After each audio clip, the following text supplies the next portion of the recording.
African folktale story script. Title: The Tears and Pain of Maxwell. In a quiet African village, where the morning drums echoed across the hills and the children played under the tall palm trees, there was a boy named Maxwell. Maxwell was a bright child, his laughter filled the air, his mind was sharper than the village blacksmith's blade, and his heart overflowed with kindness. Wherever he went, people said, "Surely, this boy will grow to be great." For years, Maxwell lived in peace with his father and his beautiful mother, who loved him dearly. But life, as the old ones say, is like the river. It flows in twists and turns.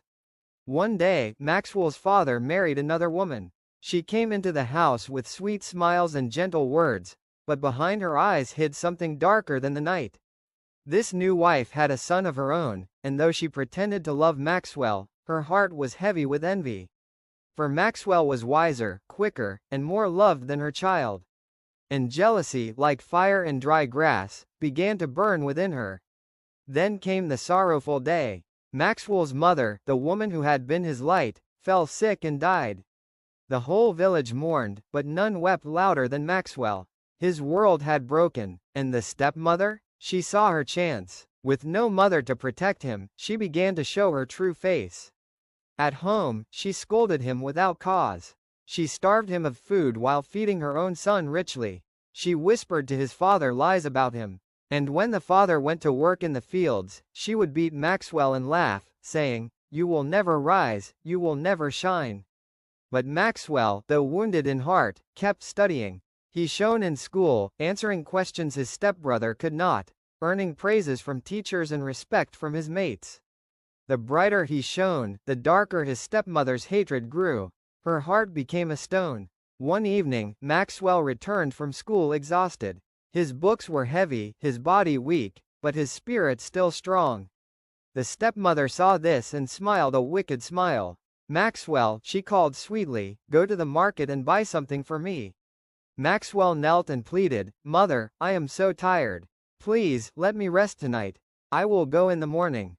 But those words gave her the opening she had been waiting for. That night, she traveled in secret to the house of a dark spiritual man. She poured her bitterness like poison before him and said, "This boy must not rise. This boy must not fulfill his destiny. Give him madness, so the world will laugh at him." The man gave her charms, and with evil words, she set a trap for Maxwell. The next day, in the schoolyard, where children laughed and teachers taught, Maxwell suddenly clutched his head. His eyes rolled, his voice cracked into strange cries, and he fell to the ground shaking. The students screamed. The teachers rushed. Tears flowed as whispers spread. "Maxwell has gone mad. Maxwell has gone mad." The boy who was once the pride of the school became a shadow, wandering, broken in mind. The village mourned for him.